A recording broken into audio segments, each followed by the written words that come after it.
박원순 시장의 사망 큰 충격을 주고 있는데요. 이승용 선임 기자, 양지열 변호사와 함께 자세한 내용 알아보겠습니다. 어서 오세요. 네, 안녕하세요. 자, 먼저 이 기자. 예. 어제 상황부터 좀 정리해 볼까요? 오늘까지. 예. 박원순 서울시장 5월달에 뉴스여전에 출연해서 코로나 대책 발표하지 않았습니까? 그렇습니다. 그때 생각이 지금도 뚜렷이 나는데요. 오늘 오전 0시쯤이죠. 그 북악산 숙정문 인근에서 결국 숨진 채 발견이 됐습니다. 실종 신고 7시간 만이죠. 시신은 현장 감식을 마친 후에 오전 3시 반쯤에 서울대병원에 안치가 됐고요. 서울대병원에서 조금 전 리포트에서 보셨다시피 빈소가 설치가 됐습니다. 1956년 경남 창녕 출신의 인권 변호사죠. 희망제작소 상임이사를 거쳐서 2011년 35대 서울시장에 당선된 후에 사상 첫 3선 서울시장에 올랐지만 비극적으로 인생을 마무리했습니다. 그렇습니다.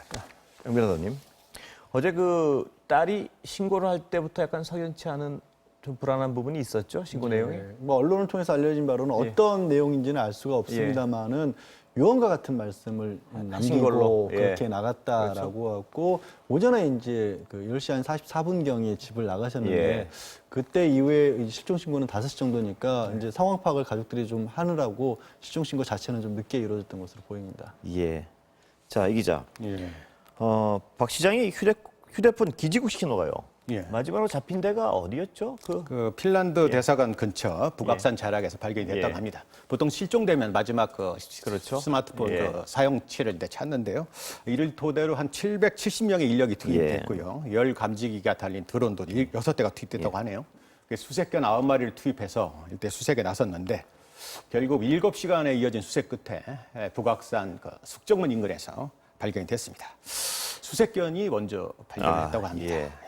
근데 시신이 발견된 게 0시쯤이었고요.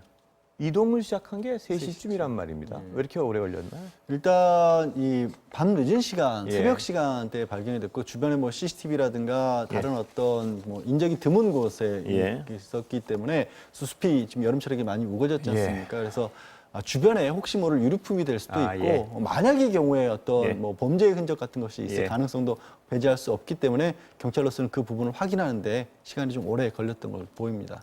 만약의 경우 양 변호사 말씀하셨는데 그러나 타살이나 이런 흔적은 발견되지 않았죠? 경찰은 뭐 아직까지는 그 타살 혐의 증이 전혀 없다 밝히고 있는데요. 경찰은 근데 기본적인 그 사실관계가 정리되면 이후에 이제 가족 조사를 좀 하고요. 박 시장도 부검 여부도 그 유족과 협의해 결정할 예정이라고 하는데요. 경찰 브리핑 내용 직접 들어보시죠. 경찰은 7월 9일 17시 17분경 박원순 서울시장 가족의 실종 신고를 받고 7시간 동안의 대대적인 수색을 진행하여 7월 10일 00시 01분경 성북구 북악산 성곽길 인근 산속에서 사망한 채로 발견되었습니다. 경찰은 CCTV 분석 등을 통해서 서울시장 공간에서 변사자 발견 장소까지 동선을 파악 중에 있으며 향후 변사 사건 처리 절차에 따라서 수사를 진행할 예정입니다. 자, 양 변호사님, 타살 정황이 없다는 건 아직까지 뭐 분명한 것 같은데요. 그러나 부검 같은 거 이루어질 가능성이 있습니까? 지금 나오는 얘기는 어떻습니까? 일단 뭐 갑작스러운 죽음이 있었을 경우에는 현장을 보존을 하고 검찰에 의해서 결정권은 검찰에 있습니다. 검사가 그 검시 결과를 통해서 혹시라도 범죄 혐의점이 있다, 의심스러운 정황이 있다라고 한다면 이제 부검을 실시하게 됩니다만. 지금 뭐 말씀하신 것처럼 그런 혐의점들이 보이지 않고 또 이런 경우에 이제 유족들도 그런 부분을 원하지는 않을 것으로 보이기 때문에 가능성은 좀 많이 낮아 보입니다. 만약에라도 유족이 원하면 하게 되는 거죠. 뭐 그럴 수는 있습니다.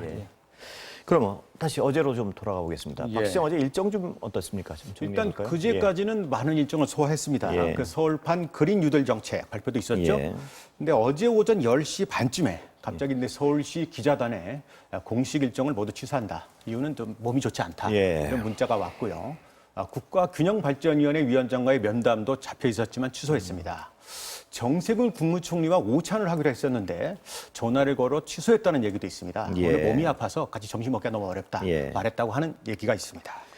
자, 그런데요. 이게 그 인과관계는 분명히 아닌데 그 좀 불미스러운 어떤 피소 사건도 있었죠? 네, 그렇습니다. 이제 그제 밤에 이제 그 시청의 직원으로부터 성추행 고소를 당했다. 그러니까 고소를 당했다는 것까지는 경찰에 확인을 해줬습니다만, 뭐 아시다시피 지금 이제 피의 사실과 관련된 내용은 뭐 전혀 공개를 하지 않고 있지 않습니까? 그래서 그거를 박 시장이 알았는지 혹시 그것과 뭐 관련이 있는지 부분은 뭐 지금 확인할 수 없는 상황입니다. 그러니까 이 어떤 스스로 목숨을 끊은 이 사건과 그 피소 사실이 관련이 있는지조차도 아직 확인되지 않은 거죠? 없죠. 왜냐하면 이제 굉장히 뭐 수사 자체도 뭐 긴밀을 당연히 지키면서 초기였고 막 처음 첫날 뭐 이 조사 한 번 이루어진 그런 상황이었기 때문에 뭐 속단해서 어떻게 말씀드릴 수 있는 상황은 아닙니다.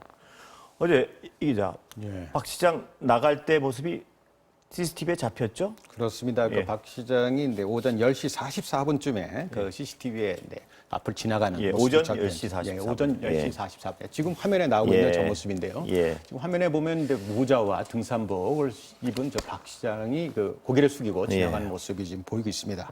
요때가 이제 그 기자단한테 일정을 취소하고 오늘 일정 소화를 못한다 하고 근데 몇 분 후의 일입니다. 그러니까 박 시장은 그 어제 오전 10시 44분쯤에 관사를 나서서 10시 54분쯤에 그 종로구 와룡공원에 가는 그런 모습이 지금 CCTV에 보이는 건데요. 관사에서 와룡공원까지는 그 택시를 타고 이동한 것으로 확인이 됐습니다. 그리고 오후 3시 49분에 그 핀란드 대사관저 주변에서 휴대전화가 꺼졌습니다. 박원순 시장의 실종 신고가 접수된 것은 어제 오후 5시 17분이죠. 박 시장의 딸이 아버지가 이상한 말을 하고 나갔는데 전화기가 꺼져 있어 연락이 되지 않는다고 112에 신고를 한 것이죠. 신고가 접수되면서 오후 5시 반부터 수색 작업이 시작됐고요. 지금 화면에 나오는 모습도 박원순 시장의 마지막 모습이라고 할 수 있습니다.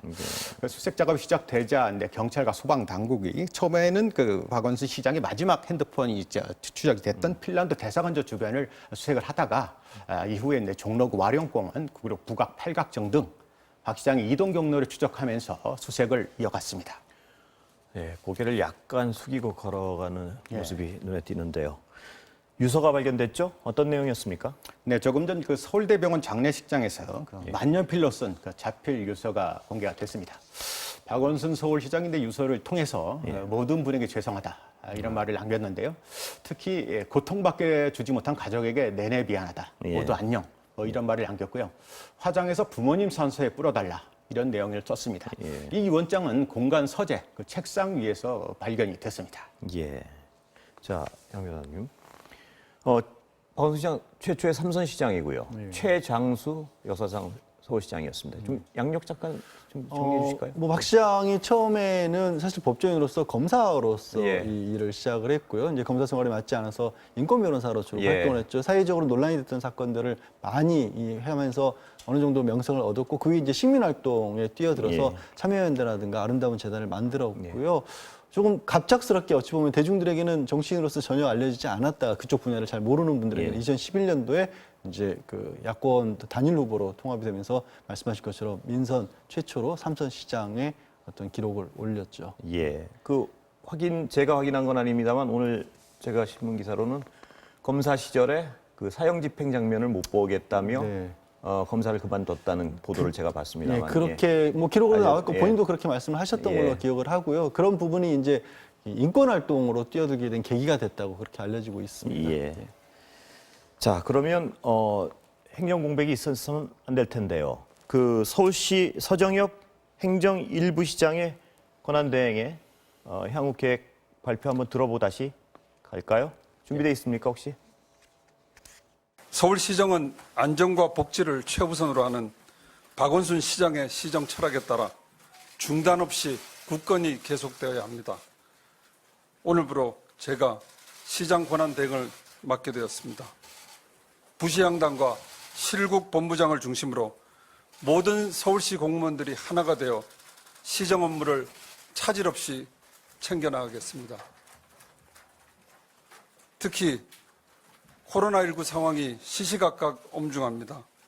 시민 안전을 지키는데 부족함이 없도록 모든 노력을 다하겠습니다. 흔들림 없는 시정을 위해 시민 여러분께서도 함께 해주십시오. 다시 한번 고인의 명복을 빕니다. 자, 서정엽 행정부시장 어떤 향후 계획 좀 정리해 볼까요? 일단 이제 행정고시 출신, 예. 그 전형적인 이제 그 공무원으로 생활을 해왔던 예. 분으로서 박원순 시장은 계속해서 보필을 해왔다고 합니다. 그렇기 때문에 이제 이 시장 업무라고 하는 것들이 어느 날 갑작스럽게 다 세워지는 건 아니지 않습니까? 예. 장기적인 계획이 나와 있는 거고, 다른 무엇보다도 지금 코로나19와 관련된 부분, 그리고 이제 박 전 시장이 이미 발표를 하셨지만 지금 서울시가 나가야 될 방향에 대한 정책들을 결정해 놓은 상황이기 때문에 내년 보궐선거가 있을 때까지는 그 부분을 충실하게 이행을 해 나가겠다는 게 사업 이제 권한대행의 입장입니다. 예. 자, 이 기자. 그럼 권한대행이 언제까지 할 수는 없을 거고 보궐선거 치러져야 될 텐데요. 향후 계획이 일정이 어떻게 될까요? 네, 아무래도 지금 부산시장과 함께 4월 7일, 내년 4월 7일이죠. 예. 이제 그 선거를 치르도록 돼 있지요. 예. 그 여권에서는 아무래도 근데 그 국내 최대 도시와 그 두 번째 그렇습니다. 도시에서 이제 동시에 네. 선거가 벌어진다는 게 네. 부담이 될 수도 있습니다. 예. 자, 장례 절차 한번 아까 화면에 잠깐 봤는데요. 예. 조금 전에 어떤 식으로 그 기자가 진행되고 이제 있습니까? 그 서울대병원 빈소에서 이제 리포트를 했듯이요. 예. 서울시는 그 박원순 시장의 장례식을 이제 서울특별시장으로 이제 네. 치르도록 했습니다. 서울특별시장은 이번이 그 처음이라고 합니다. 서울시장이 재임 중에 돌아가신 적이 이제 거의 없기 때문에 처음인 것 같고요. 오늘 중에 이제 그 서울시청사 앞에 그 별도의 분향소를 설치해서 내일부터 이제 일반인들도 그 조문할 수 있도록 예. 할 예정입니다. 예. 아무래도 내 서울대병원 빈소는 그 코로나19 문제도 있고 하니까요. 근데 특별한 관계 있는 분들 위주로 받을 계획입니다. 박 시장의 장례는 5일정으로 치러질 예정이고요. 발의는 오늘 13일에 진행이 됩니다. 지금 또 각계 인사의 지금 방문이 이어지고 있는데요. 특히 이제 서울시 정무부시장을 지냈던 기동민 의원이나 이른바 박원순계 의원들로 불리는 분들이 빈소를 지금 많이 찾았다고 합니다. 이분들은 그 취재진의 질문에 일체 답을 안 하고요. 그 어두운 표정으로 이제 빈소를 찾았다고 하는데 장지는 아무래도 그 유언장에서 남겼다시피 그 부모님 산소가 될 가능성도 있고요. 박원순 시장의 평소 태도를 볼 때 장례식은 아무래도 소박하고 간소하게 치러질 것 같습니다. 예. 유언장에 부모님의 산소에 뿌려달라 이런 유언이 있었죠. 예.